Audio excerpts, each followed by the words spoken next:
Сайн байцгаана уу хүүхдүүдээ. Нийгэм судлал хичээлийн олон улсын харилцаа бүлэгсдийн хүрээнд хичээл номер 8. Өнөөдрийн хичээлээр бид юуг судлах вэ?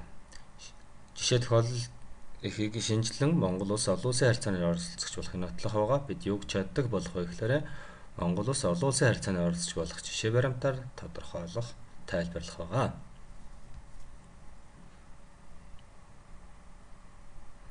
За суралцсан зорилтыг хараад үзэх юм бол бид нэр 11 дугаар ангидаа Монгол улсын гадаад харилцааны үзэл баримтлалыг үздэг бол 10 дугаар ангидаа улс төрийн эдийн засгийн 11 дугаар ангидаа соёл хүмүүнлэгийн буюу зөөлөн хүчний бодлогоодыг бол авч үздэг байх нь. Тэгэхээр өнөөдрийн хичээлээр л улс төрийн эдийн засгийн гадаад харилцааны хэлбэрийг тодорхойлох нь.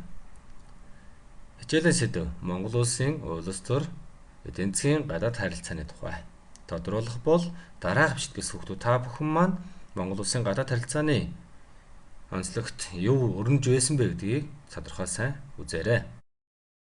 Ханад цагаан гэрийн одо хиймэрийн тоонон дээр хасаг халуун тулганы амг дөрвөн татган дээр хан алтай авын онгон тэрхүн оргил дээр хатан сэлэнгээжийн одод орчих мандал дээр тусгаар тогтнол чамайг тунхагдан бичингээ.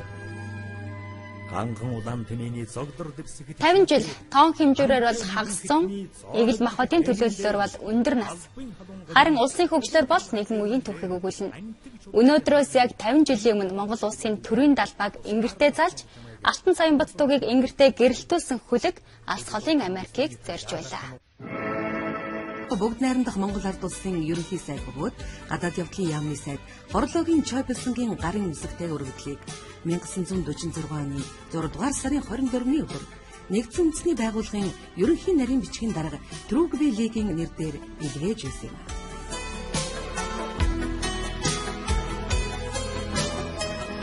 (1961 оны 10 дугаар сарын 25 энэ өдөр дэлхийд данстай туурах тусгаар улс гэдгээ ертөнц дахинаад зарлах гэсэн улс бүрийн цээж нь тогтцол төрж байлаа. Учир нь нэгдсэн үндэсний байгууллагад шинээр хэлсэн гишүүдийн асуудлаар нэгдсэн үндэсний байгууллагын аюулгүй зөвлөлийн хуралдаан болсон юм.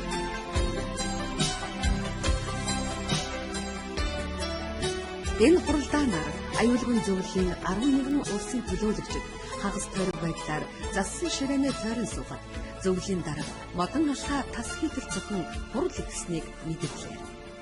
Энэ удаа Мавритани Монгол улс хоёрыг авч хэлэлцээн мэдгдсэн. Нэгдсэн үндэсний байгууллагад Монгол улсыг эсвүүлэх асуудлыг ихэнхэн хэлэлцгээр болсон нь бидэнд ашигтай байсан юм а хэмээн Донгийн цэвэр мэдвэ тэмдэглэлтэй хэлжээ. 1961 оны 10 дугаар сарын 27 Ерөнхий ассамблеийн 1043 дугаар хуралдаан болов. Зөвлөлт холбоот улс Энэтхэг, Индонез, Бирм, Гвиней зэрэг газар зүйн болоод улс төрийн нөхцөл байдлын бүхий төлөөллийг багтаасан 25 улс бүгд найрамдах Монгол ард улсыг нэгдсэн үндэсний байгууллагын гишүүнээр элсүүлэх тогтоолын төслийг хамтран өргөн барьсан байт юм а.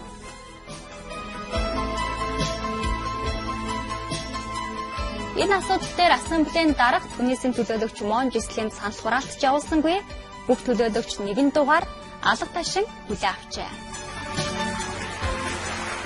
Ийхүү Азийн цайжинд орших Монгол улс дэлхийд тусгаар тогтнолоо баталгаажуулах замдаа эргэлт буцалтгүй орсон юм. Монгол улс нэгдсэн үндэсний байгууллагын 101 дахь гишүүн орон боллоо. 200 жилийн мартагдсан түүх. Азийн цайжнээс дэлхийн талыг хамгаалсан Монгол улс Тусгаар татсан Монгол улсын хувьд Монгол улсын төрийн гадаад харилцааны бодлогын зорилго нь тус аюулгүй байдал, хөгжил дэвшлийн хангах таатай гадаад орчин бүрдүүлэх, дипломат болон консулын харилцаа хөгжүүлэх нөлөө бүхий улсуудтай харилцааны түвшинд дэвшлүүлэх, олон улсын байгууллагад дэх үйл ажиллагааг идэвхжүүлэх, дэлхийн нийтийн тулгымдсан асуудал шийдвэрлэхэд хувь нэмрээ оруулахад оршиж байсан энэ холбоотой юм а. Гадаад бодлогын нэгдмэл байдлыг хангаж залхамж чанарыг хадгална.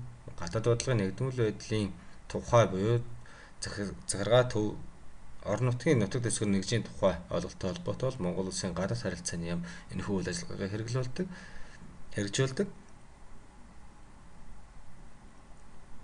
Улс төрийн гадаад бодлогын гэдэг нь бид нар үндэсний сонирхлыг тусгасан зорилтуудыг тодорхойлох бусад улс олон улсын байгууллагыг нөлөөлөх замаар тэдгээрийн зорилгыг хэрэгжүүлэхэд чиглэсэн байдаг.